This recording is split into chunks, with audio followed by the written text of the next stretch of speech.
Salut, eu sunt Pax și astăzi o să vorbim despre cum minăm Dogecoin. Cred că ați aflat deja cum vineri Elon Musk a dat un tweet prin care a afirmat că Tesla va accepta unele plăți în Dogecoin. Moneda a urcat binișor, undeva la 15-20% și n-ar fi pentru prima oară, undeva anul trecut în 2021, în mai, prețul a fost pompat așa undeva la 40%.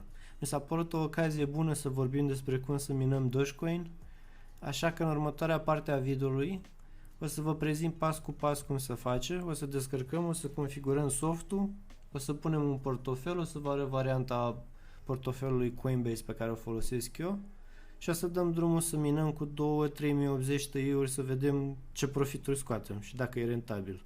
Cred că dacă am face treaba asta vreun an și așteptăm un alt pump, ar putea fi o strategie viabilă. De ce nu? Ca să minăm Dogecoin o să folosim Unminable. Mergem pe unminable.com și ce vreau să vă arăt aici.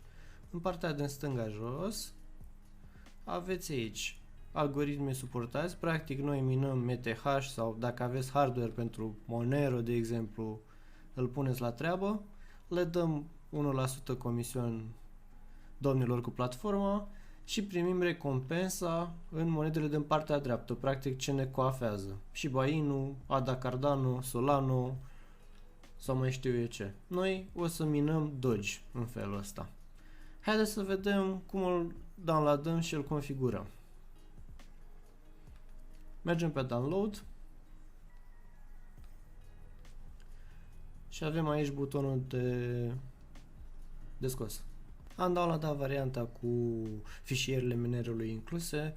Aveți grijă, s-ar putea să întâmplați unele probleme cu Windows Defender sau cu antivirusul care vă blochează să-l deschideți. Va trebui să faceți mici ajustări acolo, la se rezolvă. Haideți să-l instalăm. Putem mina pe bază de placă video sau CPU, procesor. Noi o să facem un test pe 2-3080 Ti-uri azi. Alegem recompensele în Doge. Aici trebuie să introducem adresa. Eu folosesc un adresă de portofel de Doge de Coinbase.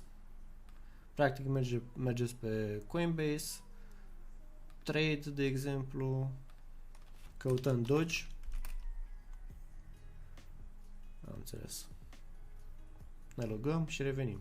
În regulă, ne-am logat. Haideți să continuăm pe tabul de Trade.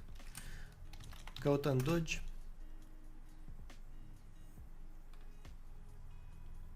Mergem pe portofel. Și în partea de dreapta avem la Receive adresa portofelului. Îl luăm cu butonul ăsta pe copii și ne întoarcem în platformă.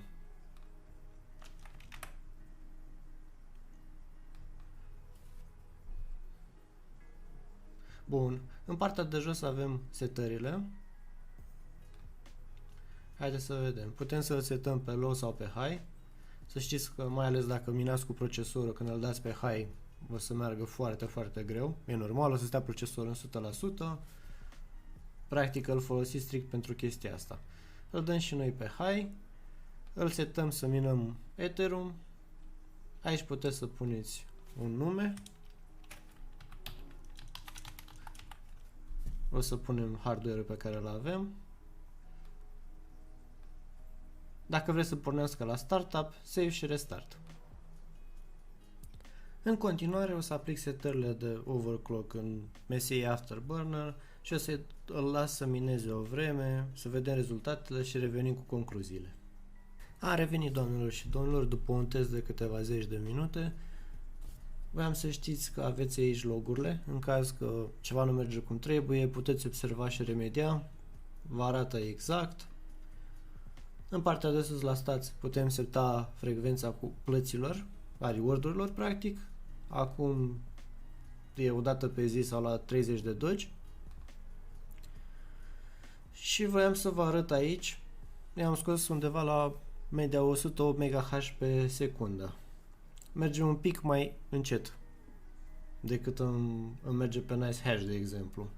Haideți să vedem ce înseamnă asta. Mergem la calculatorul de profitabilitate de la dânsii de pe site la Doge, în partea din dreapta jos. Punem 108 și avem 807 monede pe care le putem mina pe lună, conform estimărilor pe ultimele 24 de ore. Voiam să vă mai zic că plăcile au stat undeva la 5 grade mai mult și să aveți în vedere lucrul ăsta. Dacă te-a ajutat în vreun fel informația sau dacă vrei să mai vezi content despre crypto mining, te rog apasă un like și un subscribe. Eu am fost Pax și ne vedem data viitoare.